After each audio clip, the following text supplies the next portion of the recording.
जैसे ही ये lateral entry वाला मामला हम लोग के संज्ञान में आया, उसी वक्त से मैंने लगातार अलग अलग जगहों पे कंसर्न अथॉरिटीज के सामने मैंने अपने इस विषय को रखा। प्रधानमंत्री जी के समक्ष मैंने इन बातों को प्रमुखता से रखा। उनके संज्ञान में अनुसूचित जाति, जनजाति, पिछड़ा वर्ग के लोगों के तमाम चिंताओं को मैंने रखने का काम किया। लगभग पिछले 1.5-2 दिन से लगातार मैं खुद प्रधानमंत्री जी के और प्रधानमंत्री जी का कार्यालय मेरे संपर्क में रहा। उन्होंने इस विषय से जुड़े हुए हर बिंदु पर मुझसे चर्चा करने का उन्होंने काम किया। समय समय पर जो दस्तावेज भी उनको मुहैया कराने की जरूरत पड़ी, पिछले 1.5-2 दिन में मैंने उनको तैयार कर प्रधानमंत्री कार्यालय पीएमओ में भी मैंने भेजने का काम किया, इस विश्वास के साथ कि प्रधानमंत्री जी जब इस विषय की गंभीरता को समझेंगे और वो समझेंगे निजी क्षेत्र में आरक्षण की व्यवस्था नहीं है, ऐसे में सरकारी क्षेत्र में कोई भी नियुक्ति होती हो, किसी भी तरीके की नियुक्ति होती हो, ऐसे में सरकार को आरक्षण के नियमों का पालन करना चाहिए। ये मांग लोक जनशक्ति पार्टी रामविलास की रही है हमेशा से। विपक्ष जो आज की तारीख में इसको लेकर हो हंगामा खड़ा करने का कार्य कर रहा है, ये प्रेसिडेंट्स भी विपक्ष की सरकारों के दौरान ही खड़े किए गए हैं। इन्हीं लोगों ने कई ऐसी नियुक्तियां की हैं, भले आवाज वैसे भी आ ही रही होगी, भले वो कांग्रेस की सरकार हो या कांग्रेस के नेतृत्व में अलग अलग समय में बनी गठबंधन की सरकारें हों।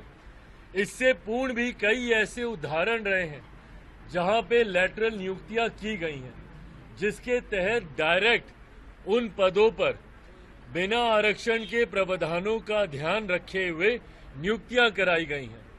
और आज जब हमारी सरकार के द्वारा इस तरीके का विज्ञापन आया तो विपक्ष ने एक ऐसा माहौल बनाने का प्रयास किया जैसे इतिहास में पहली बार ऐसा हो रहा हो। पहले हुआ इसलिए ये हो रहा है, सही है, मैं इसका भी पक्षधर नहीं हूं, इसीलिए मैंने इसके खिलाफ भी अपनी बातों को रखा। पर जो विपक्ष एकदम हमदर्द बनने का प्रयास कर रहा था, अनुसूचित जाति, जनजाति, पिछड़ा वर्ग से आने वाले लोगों का हिमायती बनने का प्रयास कर रहा था, ये वही विपक्ष है जिसने समय समय पर अपने समय पर डायरेक्ट ये भर्तियां करने का कार्य किया।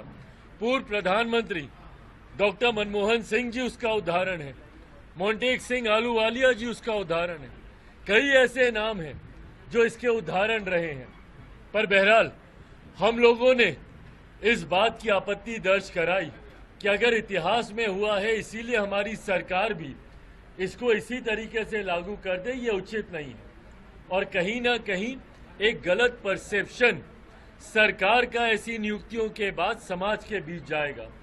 मुझे खुशी है और ये मेरे विश्वास को पुनः बल देता है कि मेरे प्रधानमंत्री आदरणीय नरेंद्र मोदी जी ने समाज के एक बड़े वर्ग, अनुसूचित जाति, जनजाति, पिछड़ा वर्ग से आने वाले लोगों की चिंताओं को समझा और आज एक आदेश के तहत ये जो विज्ञापन निकला था इसको रद्द किया जाता है।